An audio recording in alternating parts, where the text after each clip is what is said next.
Yo, what is good, YouTube? Welcome back to another JC2K video. In today's video, we're doing gameplay with the brand new 100 overall John Havlicek. Hondo should be an absolutely elite level shooting guard in my team. Now, I do think he fits best, especially for a non-gambling squad, next to a point guard Jokic. Jokic is easily the best non-gambling card right now to fit next to Hondo, so I'm just recommending that if you have those options to put them together. I think that makes a lot of sense. Now, shout out to my boy Bravo for letting me hop on his account to record this gameplay. He does not yet have Jokic, although he will in 2 levels. So he can't put Hondo with Jokic yet, but I think that's where Hondo would fit most. And I think if you put him next to that tall PG, he is an absolutely exceptional top tier primary ball handling shooting guard in my team, and a card that I am very excited to use. So before we hop into the video, if you haven't already, make sure you hit that subscribe button. Help me push towards the 30,000 subscriber mark on the channel. I upload every single day, tons of consistent daily my team content. Would really appreciate it if y'all do subscribe. And without further ado, John Havlicek. Hondo is 6'5", 99 offense and defense with 99 stats, of course, across the board as a 100 overall. He has basically perfect stats, couple of 98s, but they are not priorities 98s. And anyways, it doesn't really matter because 98, 99 feel the exact same.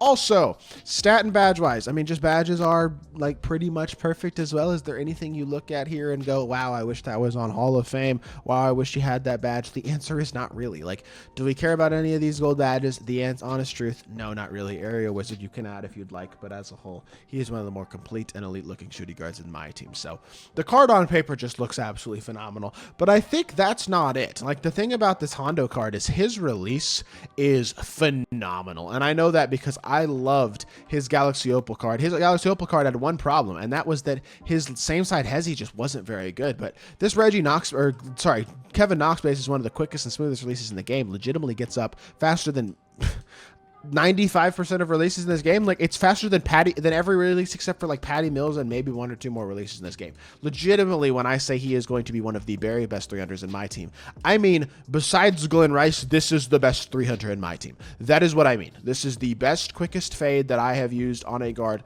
relatively close to all year. He has one of the quickest Pro 2s, and then literally perfect SIGs, one of the quickest releases in the game, and not to mention being an absolutely exceptional defender, absolutely exceptional slasher. There is nothing this card does not do elite and at an exceptionally high level, and I do believe he is. If he was 6'8", he'd be right there with Glenn Rice as the second best shooting guard in the game. He'd be right behind Glenn Rice. Like, this is the closest release to Patty Mills I think there is in this game. I don't want to sit here and overly gas this card, but I'm kind of overly gassing him because he's freaking phenomenal. Like, between him and Moses Malone, I feel like these two guys, especially if you have point guard Jokic to pair Hondo with, make this unlimited ring grind worth it, because this card is awesome and his animations are fun. And for me, fun is important, and this is one of the most fun cards in the game. I cannot wait to use them in this game. Let's hop right into it. See what Hondo can do. I think this dude is unironically using DeAndre Jordan and Clint Capella together. Good Lord, we're going to destroy this guy, I think. This should be kind of fun, because I might just score 28 points in this game, because this dude's team's not very good. Is that Diamond Devin Booker? I mean, he moving with Diamond Devin Booker, but it's Diamond Devin Booker. Come on now. It's not December, my man. What are we doing? You actually do have a couple of dark matters out here. And like, how are we using Diamond Devin Booker, brother? Come on. Good defense by Russ, I will say. That's actually super solid on ball. But look at John Havlicek. Gets blocked from behind. I can't believe that, but that's okay. The fact 99 stand up, like, these cards literally do everything well. That is valuable, is that most shooting guards don't have that.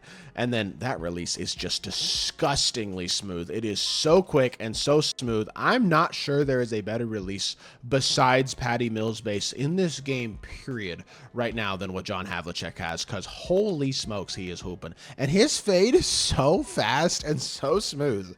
Dude, if you want a fun 3-hunting card who is easy to green with and just consistent and really good, John Havlicek is your guy, especially if you have Jokic and can put Jokic next to him, because then John Havlicek can be your shortest guy and everybody else can be 6'9 plus, and you have the size and switch ability still on your court to be just fine. Shoot that 3. I did not think DeAndre Jordan was going to get a contest there, but 100 overall, Moses Malone, the 100 overall buddies are doing their thing right now. Jamal Murray behind the back again, doesn't step up high, and we get ourselves another 3-ball off. If you're not right up in his face, it is green. Legitimately, this release is so good, and and it fades so smoothly and so easily too. And then he's such a solid defender as well. Look at the defense harassing the ball and getting a huge contest all the way to the rim. John Havlicek double pump dunk in transition. He does everything insanely well. And he's got sharpshooting takeover, of course. Blitz that outside hand. I thought I was going to get to the outside hand as well. Hondo with 14 points in 2 minutes and 10 seconds. Yes, our opponent doesn't have an elite level squad, but that does not take anything away right now from the animations and the things that John Havlicek is doing. Rotate here, get back to Book, get in the corner, come up top, contest, play this. We'll switch it, and that should be, ooh, I thought that was going to be my steal. If you throw that to Russ, it was my steal. He's trying to run a three-point play, I think. I'm not even totally sure what's going on here because his spacing is horrible, but I think he was trying to run a play here, and it just never really got ran. Clint Capella's got the offensive board, or would have, but Dikembe came up and got it, so good job. Catch again with Hondo and just reset. We're backwards fading. I'm greening that. This card's stupid. He is legitimately one of my favorite uppers I've used all year. His fade is so easy to time. This card is unbelievably good. I know I'm not playing against the greatest opponent right now, but holy crap, he is elite. I have now changed my opinion, in all honesty, on whether or not this is worth completing. My answer is yes. Between John Havlicek and Moses Malone, this is worth completing. Because Hondo can play on every team in the game, and so can Moses Malone. Holy crap. That is about all I have to say.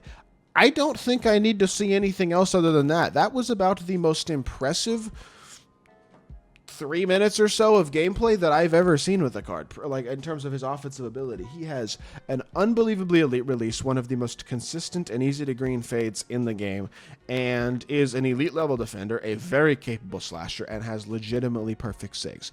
I don't think there is anything about this card that is a legitimate critique besides the fact that he is 6'5", and if that is your biggest critique, I get it. It's annoying, but you can live with it, especially if you build your lineup around that fact. And so for me, I think if you got your unlimited rings, you might actually be pretty happy right now between Havlicek and Moses Malone and potentially Oscar Robertson as well. This card is phenomenal, though. Holy smokes, he's really good. So I still think Moses is probably the best just because of his size, but Hondo is a very close second and has the best release of any card in this game, damn near, pretty much besides Glenn Rice. I love this card. He's rival, because I have Glenn Rice, but then I also have Ron Artest and Julius Erving.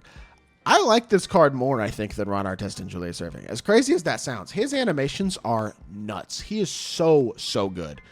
I feel like I've gassed this card like crazy, but I'm stunned how impressive he is. Hope y'all did enjoy the video. If you did, make sure you hit that like button, leave a comment, and subscribe. I'll be back with more 2K content very, very soon, and I appreciate y'all. Peace.